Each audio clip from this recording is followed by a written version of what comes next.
E aí, Bernardo? Boa tarde, Sardenberg. Boa tarde, Cássia. Boa tarde, ouvintes da CBN. Boa tarde, Bernardo.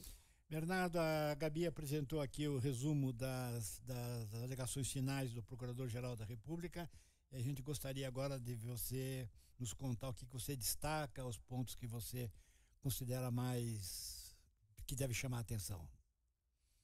Certo, Sardenberg. A primeira conclusão que a gente tira a partir dessas alegações finais é de que o tarifaço do Donald Trump, que foi desenhado como uma estratégia da família Bolsonaro para travar esse processo no Brasil, ele não produziu efeito jurídico algum.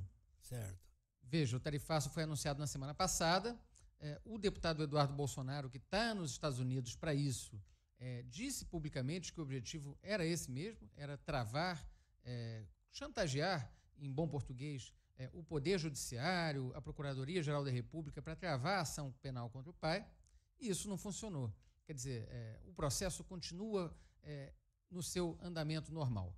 Ontem o Supremo Tribunal Federal ouviu novas testemunhas de acusação do chamado Núcleo 2 do golpe, portanto, na Justiça a coisa continua andando, e depois, no fim do dia, a PGR apresentou essas alegações finais pedindo a condenação do ex-presidente Bolsonaro por 5 crimes, cujas penas podem somar até 43 anos de prisão. Então, se a ideia era constranger, intimidar, emparedar o sistema de justiça brasileiro, isso não funcionou. E o segundo ponto, Sardenberg, num pouco tempo aqui que nos sobrou, é dizer que, de fato, o Bolsonaro sai bastante encrencado dessas alegações finais.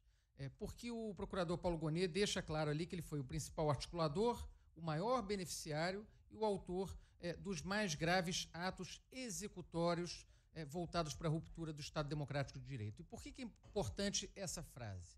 Porque os atos executórios, como diz o próprio nome, são aqueles que já passaram do planejamento para a fase da execução. E a linha de defesa do Bolsonaro, dos outros acusados, até esse momento, era de que, olha, não haveria o que punir porque o golpe não foi concretizado.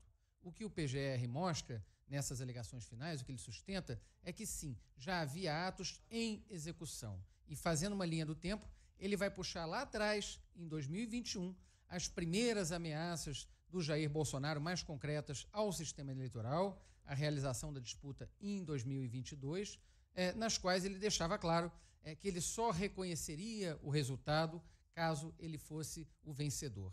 A PGR, nessas alegações, inclusive cita uma frase do Bolsonaro na Paulista, Sardenberg e Cássia, no dia 7 de setembro de 2021, quando ele disse o seguinte: eu só saio preso, morto ou com vitória.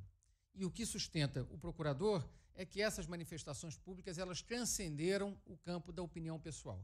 O Bolsonaro, quando foi ouvido pelo Supremo, ele disse o seguinte: olha, isso tudo era minha retórica inflamada, eram as mesmas coisas que eu dizia quando eu era deputado.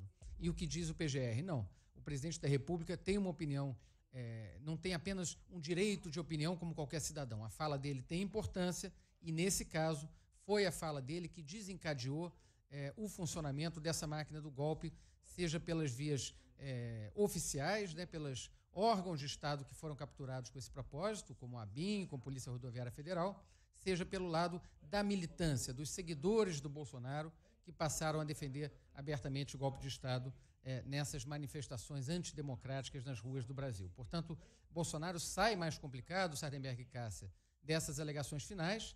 Foi dito aí, o prazo é de 15 dias para ele apresentar a sua defesa, depois da defesa do Mauro Cid, mas o fato é que vai ficando cada vez mais claro que não vai haver um caminho alternativo para ele. O Bolsonaro está caminhando para uma condenação, possivelmente no mês de setembro.